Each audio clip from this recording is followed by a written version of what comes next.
The thumping of the djembe echoes the rhythmic motion of 10 changing hearts, an impact often too profound for words, a history often too difficult to hear, but a strength of pride and purpose too profound to comprehend.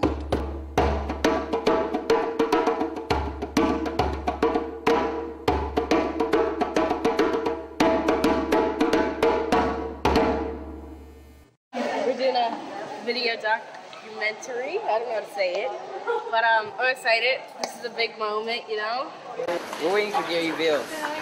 In his book, titled The Nova Scotia Black Experience, Dr. Bridgel Pachai quoted the words of noted activist and community leader, the late Reverend Donald D. Scare, who said, "There is and must be a determination to go beyond acquiescence and acceptance. The price we must pay should be ever seeking, ever striving, personal pride, determined effort, sacrifice to achieve, positive attitudes. Today, we want to be woven within the fabric of national and international aspirations. The leaders of the past have left us with this dream. Now we must strive towards it."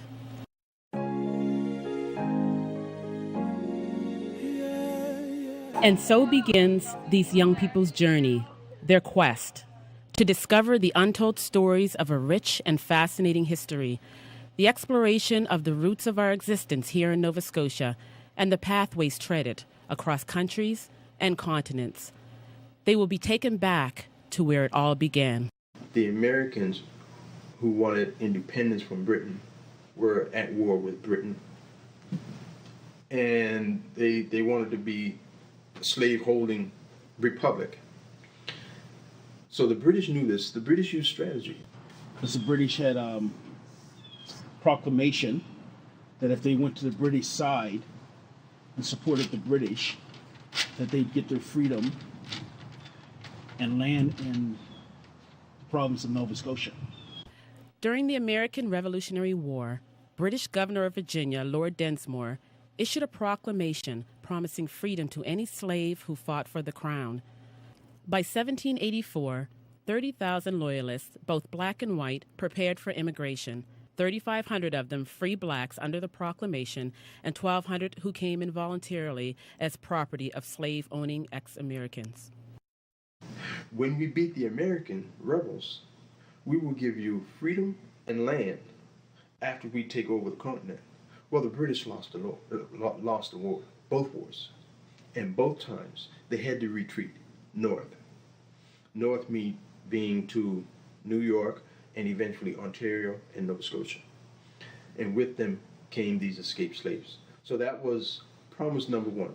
They would be free to follow any occupation, that they would be granted lands equivalent with the size land grants that white loyalists would be getting.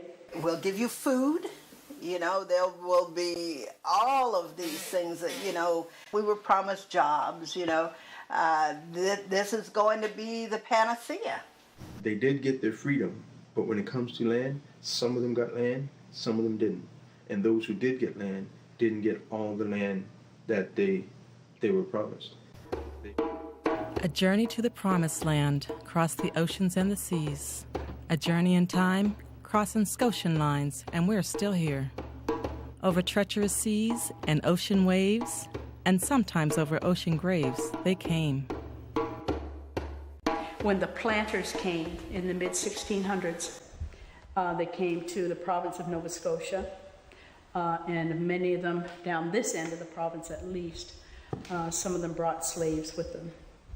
So the very first influx of blacks were slaves held by the planters, but they were very minute in numbers. The next largest influx would have been 1782 to 84, and they were the black loyalists. The white loyalists didn't want free blacks living inside the town limits, so they determined that the blacks could live out here in Birchtown until the lands were actually granted, which didn't happen till much later. If you've done the site a little bit, you know that it's very rocky, it's swampy, and there's a lot of trees. And that's basically what they meant when they got here. It's not farmland at all. It's not much good for grazing livestock, and it's certainly no good for gardening. Birchtown is nothing but rock, so the land here was not good for cultivation. This is a replica of the pit house. This pit house is 1/3 of its actual size. The hole on the inside was normally 4 feet wide, 4 feet deep. It was strictly for heating the family only. That's it. The hole in the top part was used to let the smoke escape. It's estimated that this is just a temporary makeshift dwelling. Should only have been used for the first season. Unfortunately, it was used for at least up to 10 to 15 years. So a lot of people, I would imagine, didn't survive winters. A lot of people probably didn't know. With not much more than faith and hope, our people did learn how to cope and learn to live and love and how to get along with help from above. Back when the Black Loyalists would have first settled here, a lot of them that didn't make it would have been buried here. This is a National Historic Monument, and I know that as a child, my grandmother always used to tell me that this land was very sacred, and you should never walk on it or anything, but it's okay. It's a National Historic Monument. We've put the gates here, so let's walk up. After the American Revolution, over 3,500 free African Americans loyal to the Crown moved to Nova Scotia and New Brunswick, where they established the first black communities in Canada. Birchtown, founded in 1783, was the largest and most influential of these settlements. The population declined in 1792 when many black loyalists, frustrated by their treatment in the Maritimes, immigrated to Sierra Leone and West Africa. Although diminished in numbers, Birchtown remains a proud symbol of the struggle by blacks in the Maritimes and elsewhere for justice and dignity. Birchtown is settled 6 miles west of the town of Shelburne, and that was the main settlement. And in order to be employed, to have any money at all, or even to go get their rations, the black loyalists had to walk 6 miles to town, work all day, and walk 6 miles back to Birchtown. Now, when they finally got their land grants in 87, they were another 15 miles to the west. And in order for them to gain title of that land, they had to clear part of it. They had to either have an orchard or a vegetable garden planted, and they had to have some kind of a structure put up on it. It didn't have to be a house, it could be a shed, it could be a barn. In order for them to gain title within 1 year, they had to do all of those things.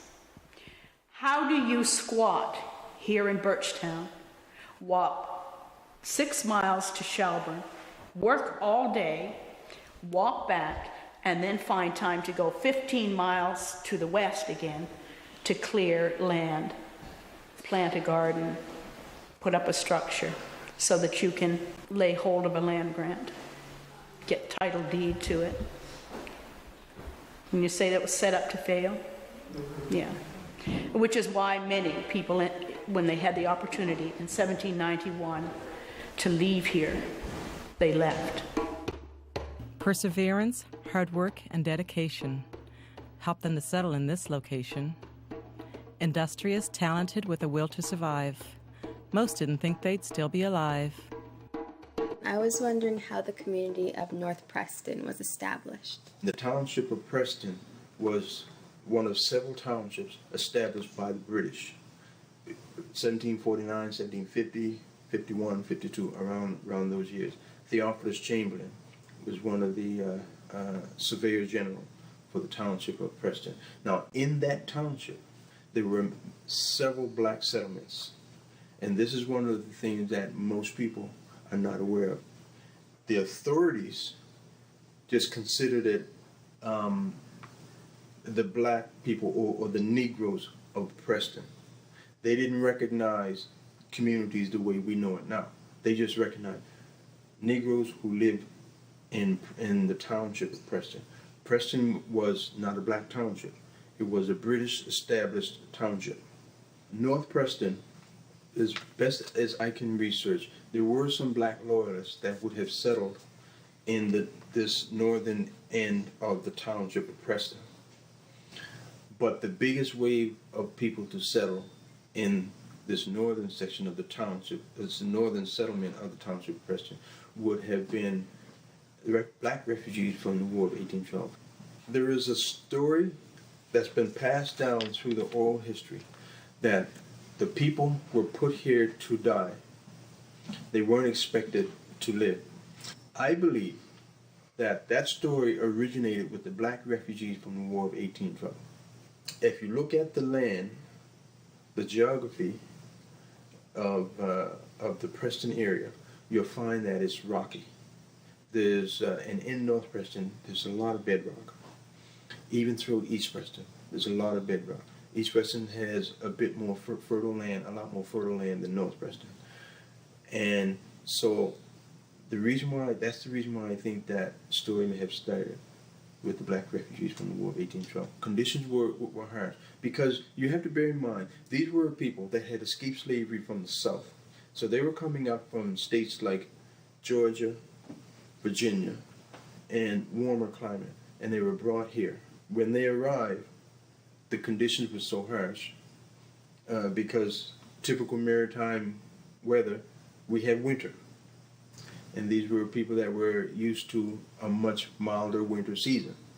So they had to adjust to that. They had to try to plant a crop. When I interviewed a senior in 1976, she told me that her ancestors had told her about men digging rocks out of the ground, women with large, what we used to call close bags, but feed bags or sacks tied to their waists. The men would put rocks into these bags, and the women would carry them to the edge of the field. And that's how they would clear land and clear fields for planting, because the land wasn't naturally conducive to plant crop, but they had to plant crop.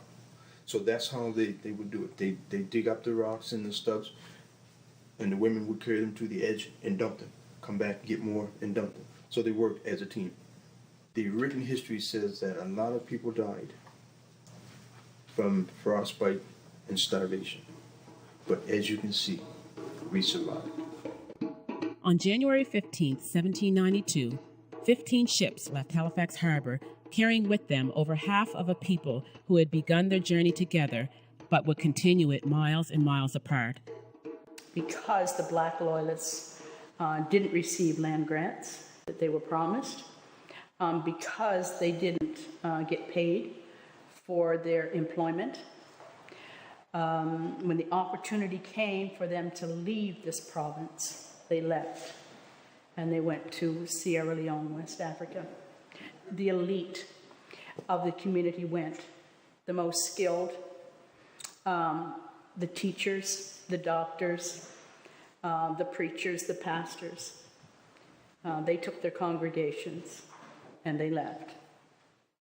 In 1796, just a few short years after the exodus of half the black loyalists to Sierra Leone, about 500 Maroons from Jamaica arrived in Halifax.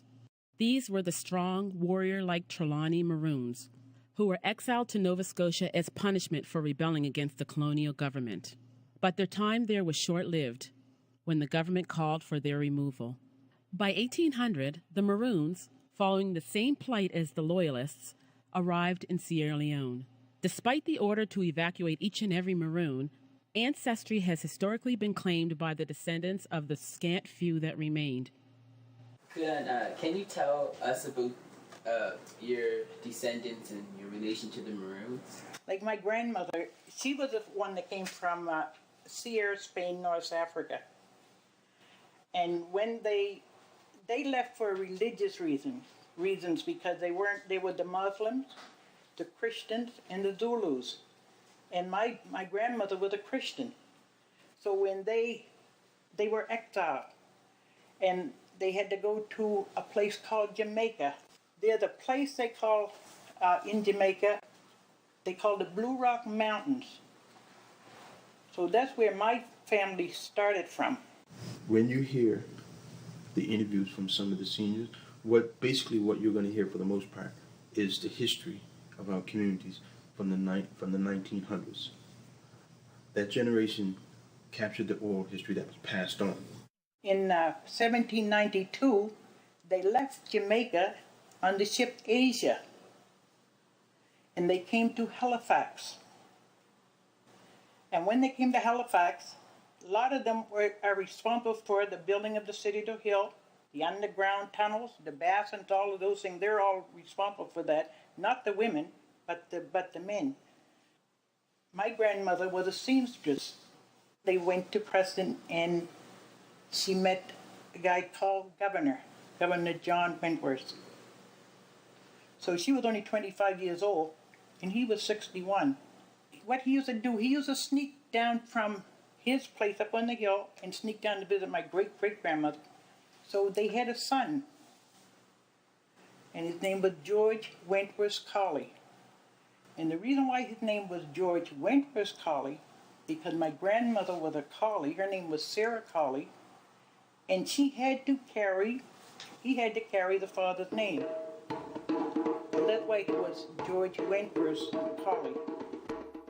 With not much more than faith and hope, our people did learn how to cope and learn to live and love and how to get along with help from above.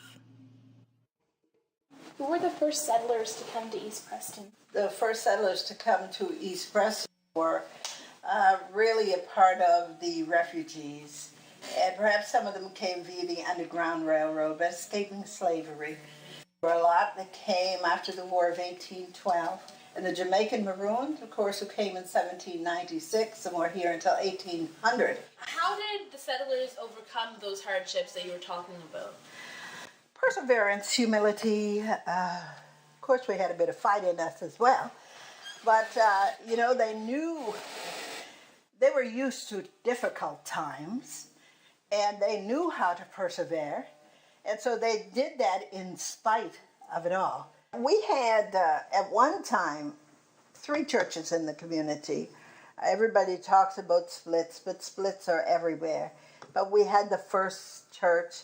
We had the Carvery Church. We had a church upon the number 7 highway. We had a church down what was called Frog Lake, but is now Lower Partridge River Drive. And then we came together in one church known as the First Church then. And the purpose of baptism is an open confession. People believe in the Lord, Jesus Christ, as a personal, and accept him as a personal Lord and Savior. And that's a very personal thing between you and your God. Lord, oh my soul. One of the most identifiable tenets of the Baptist faith is water baptism. The ritual of baptism symbolizes a candidate being symbolically buried in Christ, where there is a washing away of sins. As he rises up out of the water, he is born again. Historically, this ritual was performed in the spring or summer, down by the riverside, as folks called it. Today, although most baptisms are conducted indoors, many Black Baptist churches keep the tradition alive by periodically holding baptisms in the river. East Preston is a perfect example of this. The event is a remarkable symbol of faith, hope, and a renewed commitment to keep the ways of their ancestors alive. It doesn't matter where the people of Preston go, people will know that they are Preston. Because that's in our spirit. It's us. Standing together, standing strong. Their sense of unity still lives on. Together they stand, together they fall, but together they stand united. People of Africville originated from the Georgia Isles, the Chesapeake Bay area of the United States. They came up as a result of the War of 1812. They became self-sufficient. What I mean by that, they had a food chain, which was the Bedford Basin, which supplied us with all the types of fish that you wanted. You were very, very close to the city, whereas that access to other supplies as far as vegetables, so on and so forth. That's only one part of it. The other part was that feeling of being independent and not relying on handouts from others. It became important through employment factor. Because living close to the city, there was access to employment. Not great employment, but enough to sustain them. What are some of the misconceptions of the community? A lot of people believe that the land of Africville was granted through Prince Edward and Queen Elizabeth, where it was actually purchased and was bought. Even to this day, I mean, a lot of the older residents of Africville still believe that it was granted by Queen Victoria. And through our research, we discovered that didn't happen. We discovered that it was bought and purchased and developed. This map here that I bought out to show you was basically one of your original maps. This is how it all started.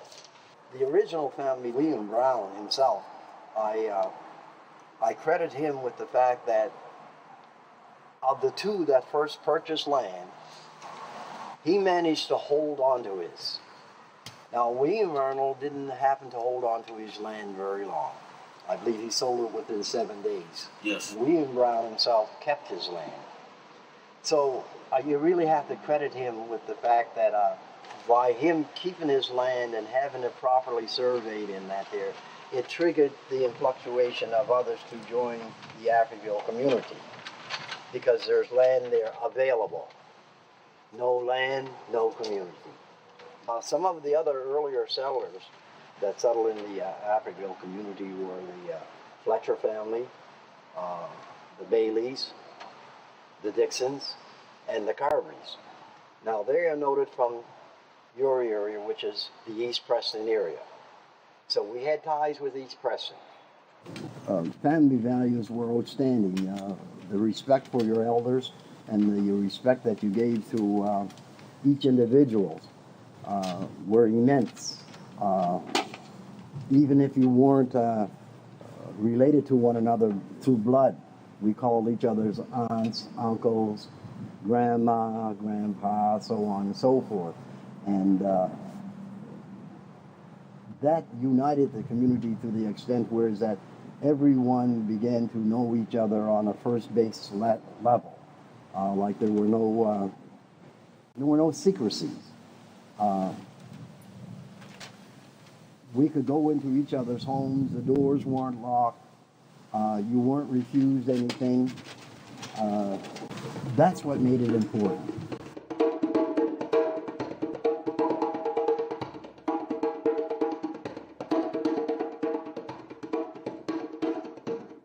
Can you share a significant personal experience or event that happened in your childhood?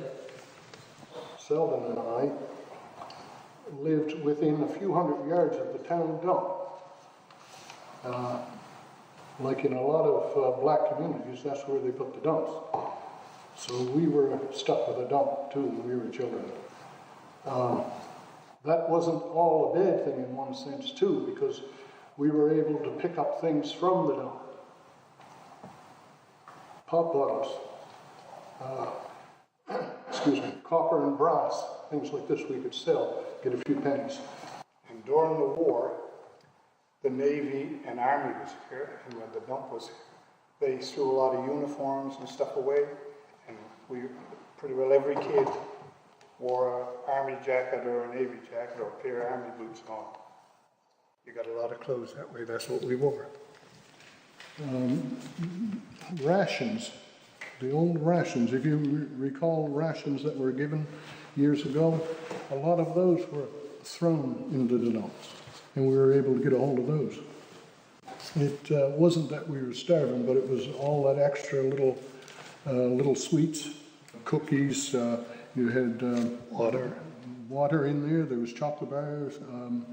You know, it was things. It was a survival kit. That's what it was. It was called rations. Whenever anything went on, or there was any kind of a problem, it always was told to the church. Did you and your family face discrimination? Yes. Where I went to work at, we had to clean people's homes. The women would do domestic work in the homes of white people, and you know what is ironic, how they did it with such ease, because in our opinion and in our eyes, because they would be servants in service, they called it. During the week, they would go and live in white people's homes, and they would do their laundry and take care of their babies and take care of their homes. And then on the weekend, when they came home, then they would start their work all over again in their own home. I was 15 years of age and I worked for this lady, and I don't think I'll ever forget it. The longest I lived would stay with me for the rest of my life. When she come to give me dinner, she would wait until after she fed her children. After she fed her children and she did all her chores that she had to do, she would feed me. But she would keep my dishes down where she kept the dog dishes at. One thing I remember, I saved my money, went to Jacobson, and I bought this coat. I was so proud of my coat. I wore the coat to work. And when she seen the coat, she accused me of stealing her daughter's coat. And I had to plead with her that I didn't. So she was going to call the police on me. After she went back in the house and I showed her where her daughter's coat were, she took her daughter's coat back because she didn't want her daughter to have the same coat as I. This old fellow just come by, Mr. Simmons. He'd come by and he would tell Mr. Kane, you have to shovel snow. Okay. Dad said, well, I'm not going up today. Well, if you don't go today, well, then you would have to do 31 days in jail. So Dad got his shovel ready, and he got his brothers. There were 5 brothers of the fellows. And they would start from the Canes, and they would start shoveling from here out to the Simmons. Then the Simmons would meet up with them, and then they'd go on out to the Smiths. And the Smiths and the Canes and the Smiths and the Canes and the Simmons would go on up until they met with the Beals and the Downies. So they all would come together, and then they would shovel all the snow and until they got out to the white area. That's when the snowplow would come. It's about 10 miles from here out to Turner's Corner.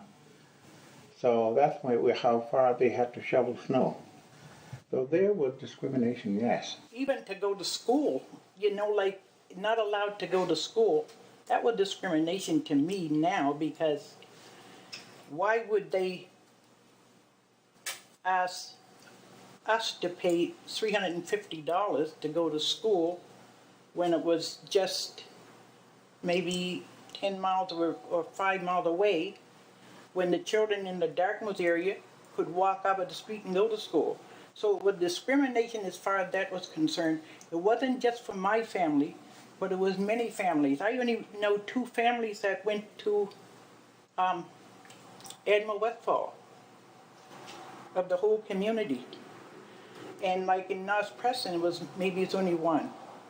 What are some of the misconceptions that outsiders looking in on the community have about the community? If you're from the Prestons, that you're all drug dealers and pimps or prostitutes, those are realities that they, or from their mindset, that you'll never amount to anything, that if you do go to institutes of higher learning, that the standards have been dropped for you.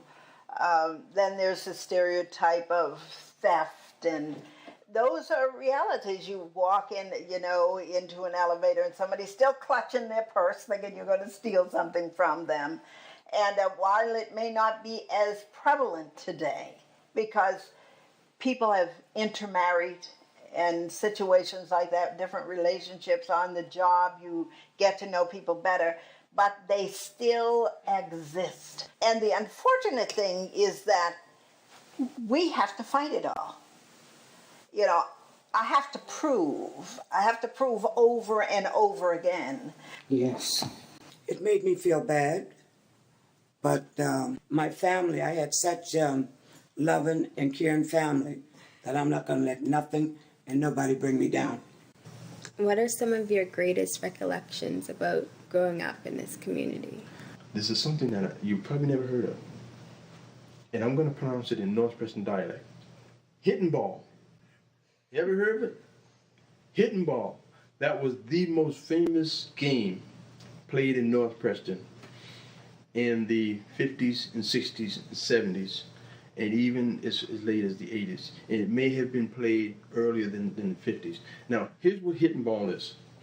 Hitting ball is a form of baseball, not like baseball as you know it. Hitting ball had to be played either on the road or on a linear field, a long field. Here's the object of the game. You have two teams, and they line up one behind each other, spaced far enough so that they won't hit each other with the bat. And the team that's throwing the ball will throw it at the team that they're facing. And that team would have to try and hit it past all the team members on this side. So that was the object of the game. One team throw it, the other team hit it. And what your object on your team is hope that they're going to miss the ball. So that if all of their members miss the ball and the ball gets to the ground, then they have to throw it at you and you get a chance to hit at it. And what your goal is to hit it beyond them, back them up. And in the 1960s and 70s, there were hitting ball games going on all over North Preston. Gee, I'd love to play, and I'd love to swim. That was the best thing that you could do. During the summer, you had to swim. And like he was saying, we used to love to skate. That was number two. That was one of the best things. We couldn't wait for the summer to come to go swimming down in the lake. And in the winter, we would skate on what you know as the Bedford Basin. That used to freeze completely over all winter. So we go down there and we would skate. And that was our daily thing that we did daily. What was the educational system like? Bad. Because you're only in a one-room school, and there are so many other kids there. And I didn't find that, like, okay, they taught you to read, they taught you how to do math, and that was it. My advice is to the youth today is that get an education, make sure you get your stay in school, and get a job, because if a job opportunity comes your way and you don't have the qualification, you have to shake your head and say, I cannot do it. We were sort of programmed to work until you, or go to school until you were the age of 15, 16, and you were sort of encouraged to get out and go to work. Help out at home, that kind of thing. You knew damn well you wasn't going to college. There's no way you were going to college. You could have maybe went through to grade 12, but if you did, you know, you were one of the lucky ones. It was brought up all the time. We need more money in this household. You know, another way we can get it is if you go to work. That was sort of embedded, so that you knew when you were, like I say, 15 or 16 years old, you were big enough to go to work. And that's what you done. Now you can go to school and there's nothing here for you. You could have the education, but what are you going to do in a small town like this? You've got to get out. My father decided, and my mother, that they were going to take us out of the segregated system, which only permitted us to go to grade 8 anyway, and put us into a city system. Well, you know, those were struggling days, you know, where teachers made it very clear to you that you did not belong there, and they did not want to teach you, so you really needed to leave.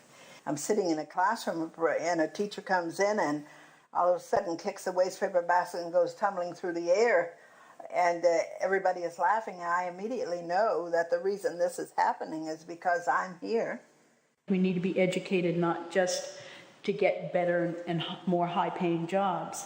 I think that with an education, you can also, in turn, help your community. And I think that that's more important, bring awareness to anyone who is marginalized in any community.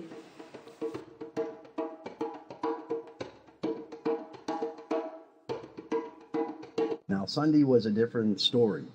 Sunday, you actually did your chores on Sunday, and approximately around, depending on what time the church serves, but around 11 o'clock.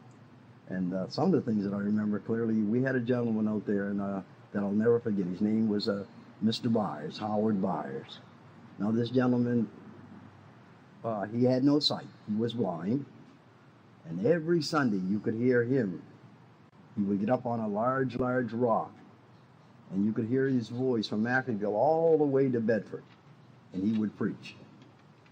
And I could remember my grandmother, if she didn't hear him, she would send us up there to his home to find out if he was sick or anything like that here, because this was Mackleville on a Sunday.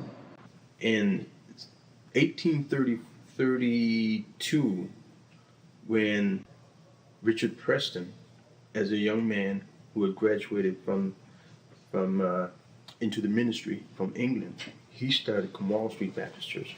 Then he began to establish churches all across Nova Scotia, Baptist churches. What are some events that you think really tell what East Preston is to other people in Nova Scotia or maybe in Canada? Going back, I think it was the establishment of the church. Our church has been in existence since 1842. Out of the church grew leadership. When we didn't have schools, we were taught. It was amazing, the saints of old who could read or could quote the scripture and tell what was best for our children, our communities, and society. And they weren't taught, academically. So the church has been the springboard.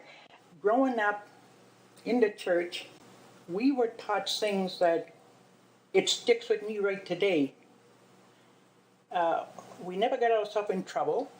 We never, we go out and have fun. We would party. On Friday nights, we had the Eastern Star Lodge. We would go to dances. We had shows. But number one, on Sundays, it did not matter. You would be in the church regardless. It's Sunday school in the morning, and church in the afternoon, church at night. We had 3 services.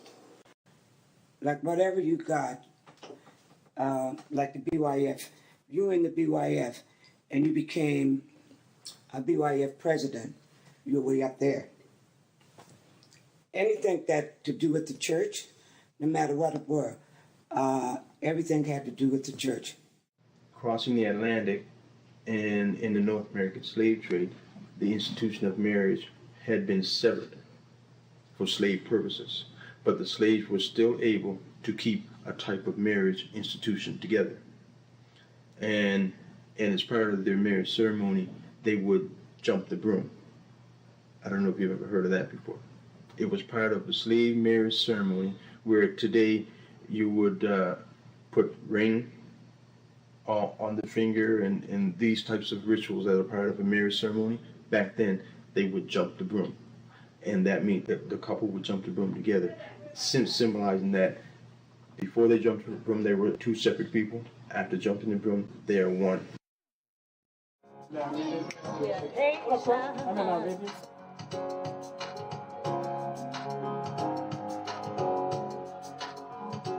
I'm on a journey to triumph, journey to triumph.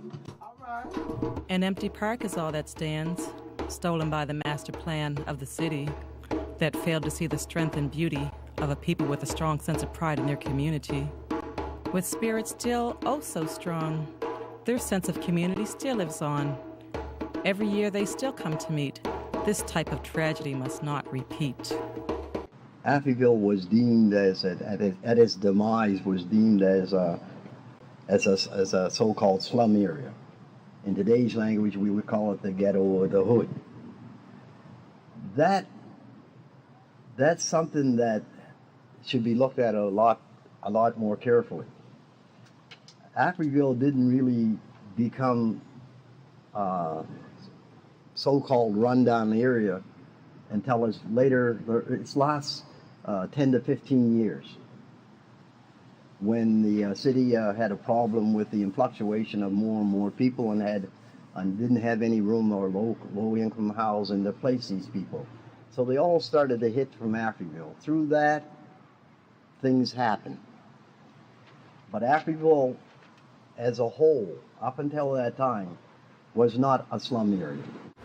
Like a whirlwind, city workers swept into the homes of Africville residents with offers of a small amount of money in exchange for their removal from their homes and lands. A copy of the master plan for the city of Halifax was prepared by the Civic Planning Commission in 1945 and stated that in keeping with its policy of preserving and improving values, the removal of Africville would make the area a most desirable residential section. Referring to it as a slum, the report suggested that Africville was a drain on the resources of the community and detrimental to the welfare of the entire city. Residents stood their ground, but in the end, the city prevailed. I remember myself as a child going to visit my grandmother, and we had to even paint the rocks. Not only the home, you had to cut the grass, you had to paint the rocks, so on and so forth. I remember going to lunch. In order to sit at the dinner table, I must have on a jacket and a tie. Though that's the way Africville was. We were not a slum area.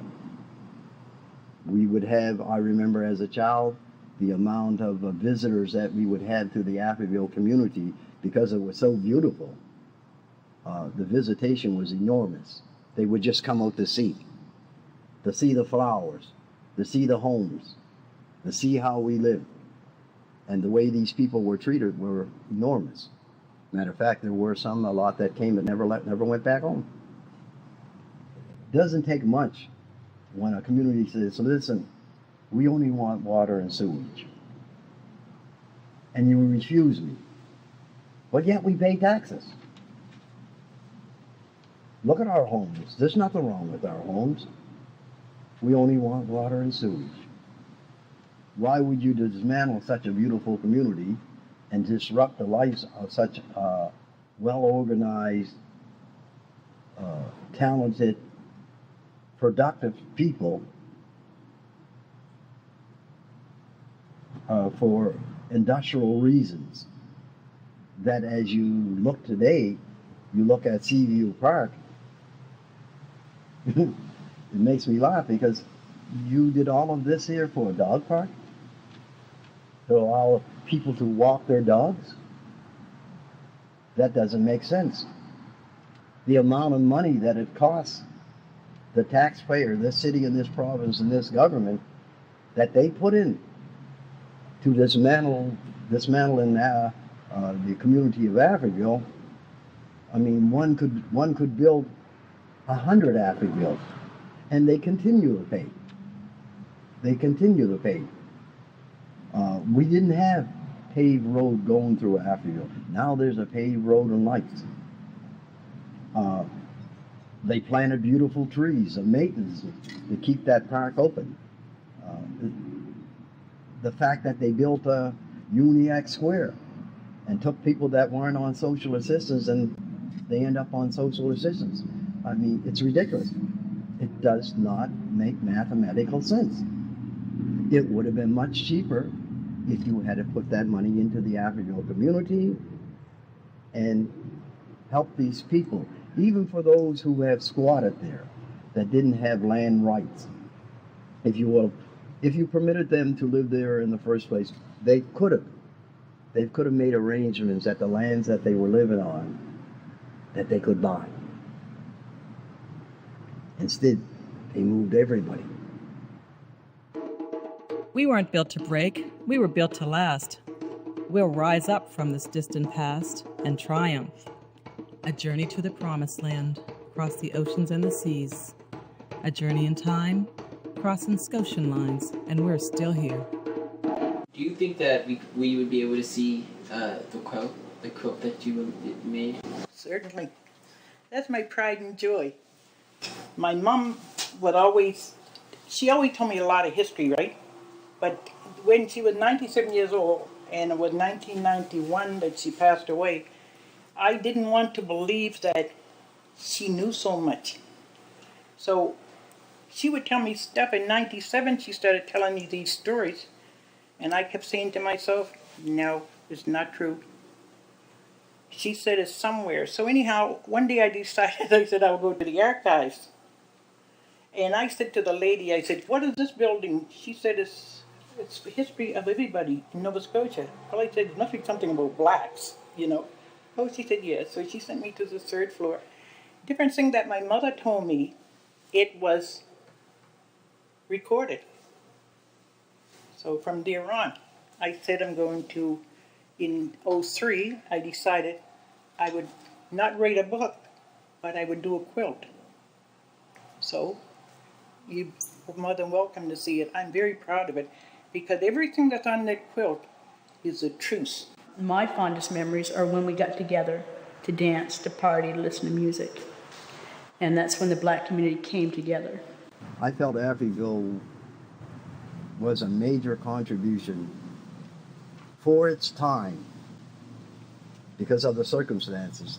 These were people that made their way from Africa as slaves to America as slaves and servants, from America to a strange place as Nova Scotia. And our contribution, in a sense, was one of the greatest things that a minority could ever provide for this country. Makes sense? Connecting the dots, connecting the history. When I see my last name on the wall, it made me think of my ancestors and how they came to Bridgetown and had to live in bad conditions, and that makes me feel like I have it so great because they had to live like in huts, and I have a house, and I just feel like I'm not grateful enough. It was just a good feeling to know and to hear just the stories that they told, and both the older people, when we interviewed them, how they could explain things, and it sort of like painted the picture for me. Going to Bridgetown for me was kind of like a pilgrimage. It's like really returning to your roots and seeing where you come from and seeing where all the communities here in Nova Scotia have sprouted from. And it was just amazing, mind-blowing experience for me to be actually on the ground where the first Black loyalists actually came here to Nova Scotia. And an experience like that is something that you'll never forget. And to actually be able to go to the Loyalist Museum and go to the church and be in that community, it gave me a sense of empowerment that I never had before. And it was just a really wonderful experience. The experiences of these young people and the search for knowledge and understanding about African Canadian history is strong in the minds of a future generation whose eye is on the journey ahead. Armed with a quest to tread deeper and bolder into the circumstances surrounding our path to these lands, this story continues. It continues in the Nova Scotia connection to the U.S., about a people who left the land to the south to venture into parts unknown.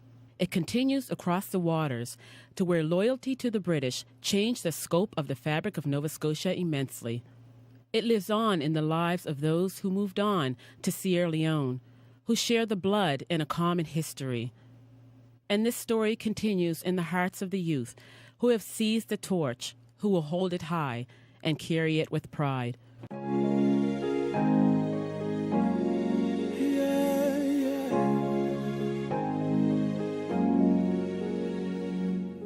So many stories untold, so many lives have changed.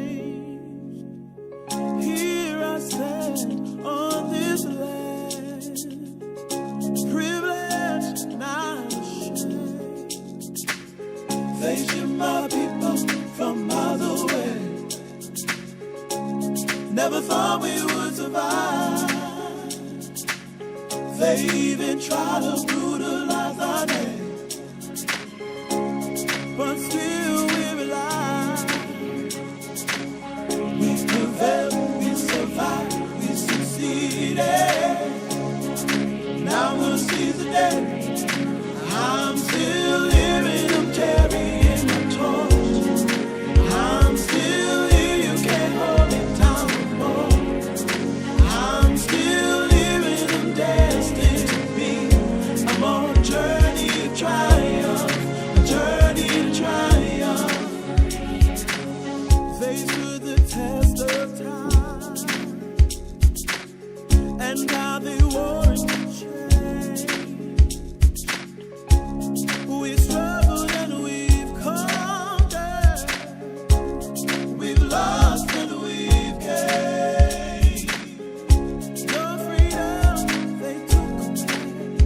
Now I can see, so I can see a better through your struggle, heartache and pain. You left a legacy. It's not a pain. Through it all, we survived, we succeeded. Now I'm gonna seize the day. I'm still living, I'm carrying my torch. I'm still here, you can't hold me down no more. I'm still living, I'm destined to be. I'm on a journey to triumph, a journey to triumph. So many voices heard, words unspoken. So many dreams cried, loves to die. I'm no longer be silent anymore. There's a fire that burns. I'm still living, I'm carrying my torch. I'm still here, you can't hold me down no more. I'm still living, I'm destined to be. I'm on a journey to triumph, a journey to triumph. I'm still living, I'm carrying my torch. I'm still here, you can't hold me down no more. I'm still living, I'm destined to be. I'm on a journey to triumph, a journey to triumph. I'm still living, I'm carrying my torch. I'm still here, you can't hold me down no more. You can't hold me down. I'm still living, I'm destined to be. I'm on a journey to triumph, a journey to triumph. I'm still living, I'm carrying my torch. I'm still here, you can't hold me down no more. I'm still living, I'm destined to be. I'm on a journey of triumph, my journey to triumph.